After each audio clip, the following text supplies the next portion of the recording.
festival, which, you know, they boomed this week. Right, so. right.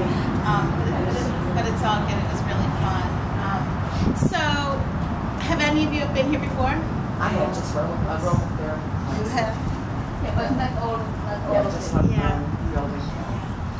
Well, this was originally part of the DC correctional system. It was called the Lorton Workhouse. And it came about during President Roosevelt's term, during his progressive thinking. He decided that we needed a place to put people who were low risk, you know, non-dangerous inmates, where they could reform through meaningful labor. And so it was very forward thinking. You know, back then, people who were arrested had no rights. You know, they did what they wanted with you. But, you know, President Roosevelt started thinking about reforming instead of just holding people. So, in 1910, they brought a bunch of prisoners out by boat along the Occoquan from D.C., and they pitched tents down here, and the prisoners proceeded to cut down trees in order to build the buildings, the original buildings. Eventually, the prisoners also built kilns. One of them is still down there on the river. You can see that. They built kilns, and they made all the bricks that these buildings are made of. So the bricks, they started producing bricks in like 1920.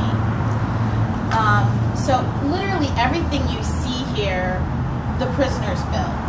They, interestingly enough, a lot of the people who were here were alcoholics. They were people who were homeless, just down and out, arrested for vagrancy. You know, and back then, if you were drunk in public, you would be thrown in jail. So, you know, some of these people were tradesmen. They had skills, and you know, some of them helped design, you know, what would happen here. Everything is original. We've not changed anything. It's all original. Windows, the steel girders inside are all original. We've installed a new heating and air conditioning system. Back then, the heating and air conditioning was run through tunnels that still remain under this courtyard here. There are brick-lined tunnels that house the electricity and steam heat system, the sewage system, and they're still down there, interestingly enough. Do you have any questions so far? 5 days, and then when they discovered that after they left jail, they went right back to picketing. I mean, they were not deterred by that. They said, well, we need to get really rid of them. And so 72 eventually were arrested and brought down here to Lorton to be incarcerated in the women's workhouse for up to 6 months.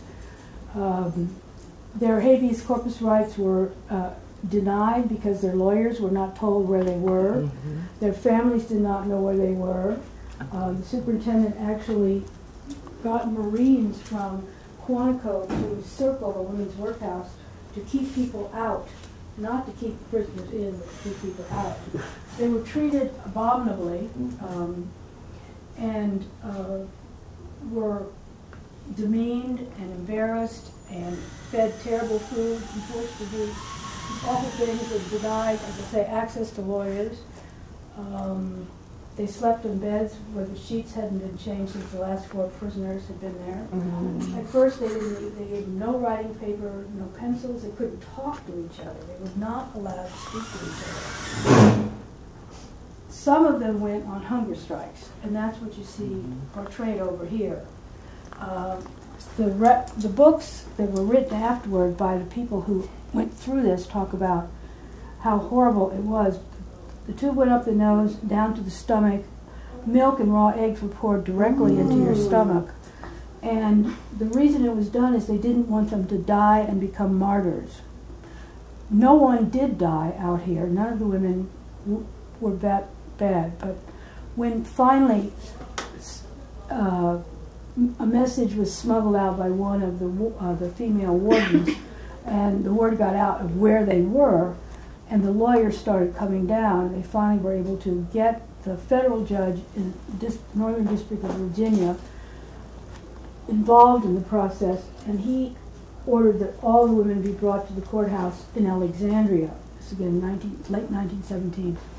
And you see some pictures of the women, some of the women, as they were being escorted into the courthouse or out of the courthouse. And they were really in terrible physical condition. They were emaciated, they were sick. The food, when you read what the food they were being given, it's just unbelievable. The soup had floating live insects in it, and it was just, I mean, nobody could eat it. It was just awful. Anyway, so they were all released after they had this federal judge demand that they be let go.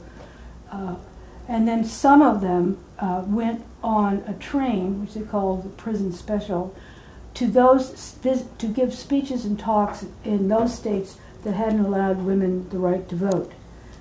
In the western part of the United States, those states that had come into the Union most recently did allow women to vote, but they could only vote in local and state elections, not in federal elections.